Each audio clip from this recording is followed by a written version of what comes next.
Hi everybody, using the distributive property, factoring by grouping. So this is the second lesson in, or the second component of this lesson, in which we're basically kind of deconstructing polynomials that into products, into things that we can multiply to get that polynomial. So we're doing the reverse of what we did the first four lessons. So in this little video, I'm going to talk about kind of manipulating these terms and moving them around so that we can get to situations where we're factoring things into two groups of each other. And the goal is to get to two binomials. And so you'll see kind of what that looks like in a second as we get started here. So in this first problem up here, we got 4pr plus 8r plus 3q plus 6. So the hardest thing about doing these problems is recognizing that, well, what should I put with what? And so what I usually do when I do these, and I having been somebody who worked through the Khan Academy Algebra 2, the entire course, I did that just a couple weeks ago. I had to do a little bit of this. What I find myself doing is I start by looking at the coefficients. That's where you start. And I look at different pairs of them and see if there's any relationships. Well, if I look between, I'm gonna get rid of this. All right. If I look between 4 and 8, I notice that 8 is twice 4. And so then look at the next two and see, is there a similar relationship? And in this case, there is. And so usually what I'll do then is I'll start with that and say, okay, well, let's mess around with that. And so what I'm going to do is I'm going to treat this and this kind of like they're separate. So for this first one, I got 4pr plus 8r. What's the largest term I can pull out of both of them? Well, I can pull a 4 out. And then can I pull any variables out? Well, they both share an r. So I can share an r out. And then that's about it. And then so now what that's going to leave me on this is, what do I multiply by 4r to get 4pr? P. And then what do I multiply to get to 8r? Well, 2. So this simplifies down to 4r times the quantity p plus 2. And I can do that, all right? And then you're going to see something kind of interesting happen here, all right? So the next thing I'm going to do, all right, and I made a mistake on this. This Q is supposed to be a P. All right, so I'm going to write this as a P here. I don't know why I wrote it as a Q, but it should be a P. All right, so here, look at, now I'm going to treat this 3P plus 6 as its own thing.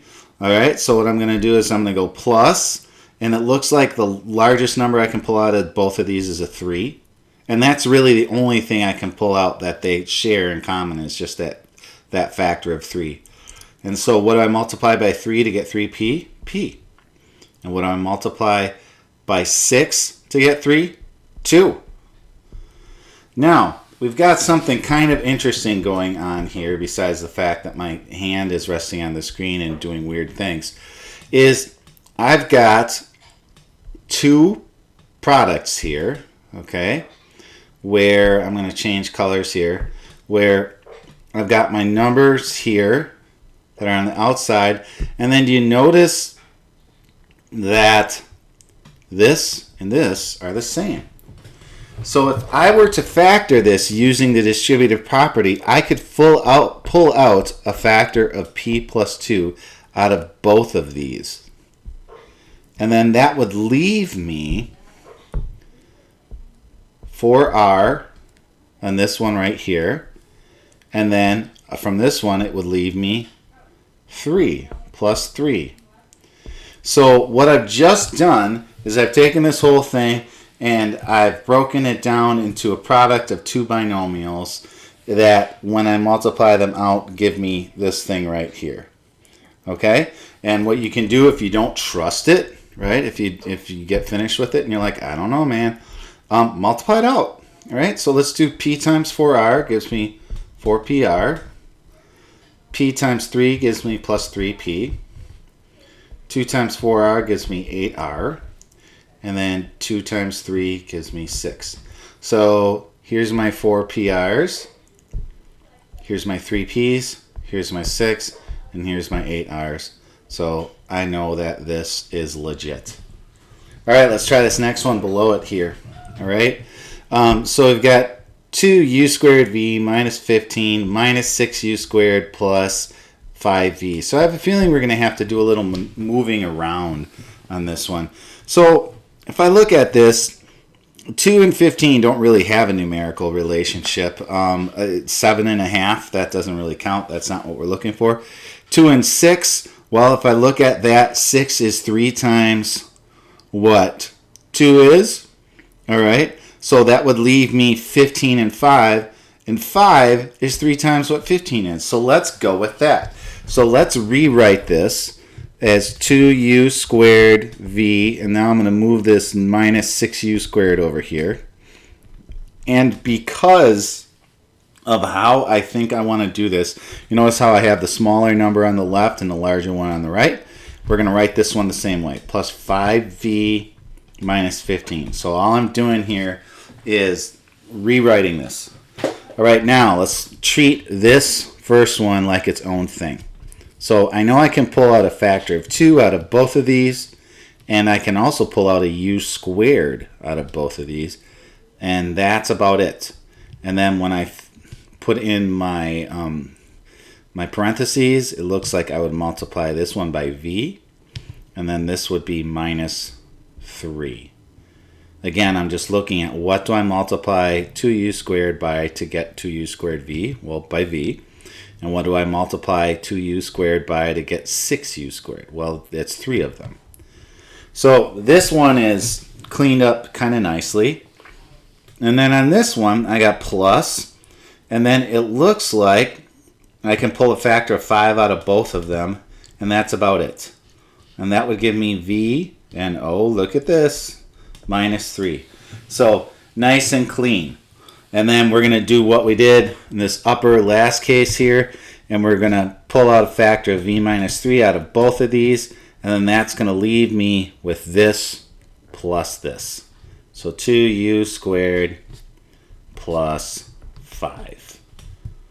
All right, these are, you know, I guess my advice to you is if this is a little confusing is just stick with it and watch this last example I have here.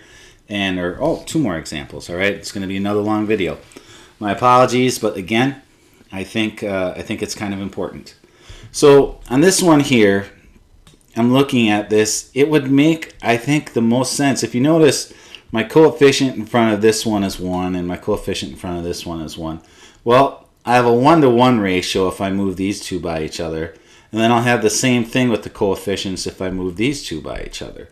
So let's do that. Let's move these around. So let's have Rn minus R. I'm going to get rid of all this nonsense so I can see it. Okay, and then plus 5n. And notice I have the n term, the first one here, so I'm putting it right there on purpose, minus 5. And now this is starting to look like something that's going to clean up really good. All right, so let's pull an R out of this first pair of 2 terms. All right. And that would give me n minus 1. All right, because r times n gives me rn. And then r times negative 1 gives me negative r. All right, and then here, the only thing I can pull out is a 5. And then 5 times, and then again, I get n minus 1. And then my last step is to factor out an n minus 1 out of both of these. And then that leaves me r plus 5 in this last thing. And then again, multiply it out. If you don't believe it, multiply it out, check your work. So I did n times r, and then plus 5n minus r minus 5.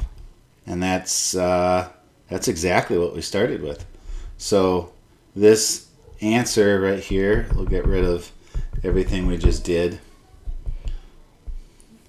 This is the real deal and the answer we're looking for. All right, let's look at this last example. This last example looks a lot hairier than it really is. So let's again look at your coefficients. Well, I've got 4 has no relationship with 21, so I don't think that's even worth looking at. 4 is times 3 is 12. So then look at 21 and 7. Well, 21 is 7. 7 times 3 is 21. So I think I know which terms I want to put together now, and I think I know what order I want to put them in. So let's go 4ab squared, and then we're going to move this 12b squared plus 12b squared over here. And then because it's going from this is 1/3 of that, well, 7 is 1/3 of 21. So it's all about finding those patterns and then just rewriting it. And then at this point, it's a matter of recognizing that, well, 4 is the largest factor I can pull out of this whole thing. I can pull 4 out, and I can pull a b squared out of both. And then what do I got to multiply by to get to 4ab squared if I just have 4b squared? A. And then what do I multiply 4b squared? 4b squared to get 12b squared? I multiply 3. So I got a plus 3. So if I do some factoring over on this one here and I can get an a plus 3, I'm going to be in good shape. So let's pull a 7 out. 7. And then that leaves me with a, and there's no variables I can pull out of either of these because 21 doesn't have a variable. And that would be a plus 3. So hopefully you're starting to see that these are very doable problems. They look a lot uglier than they really are. Let's get our a plus 3 out. That factors out of there, and that leaves you your 4b squared plus 7. And I'm not going to do it, but if you wanted to, you can multiply it out to see if it works, and you will find that it does. So good luck with these. These are not easy, but they're also not impossible. And I have every confidence that you guys can learn these.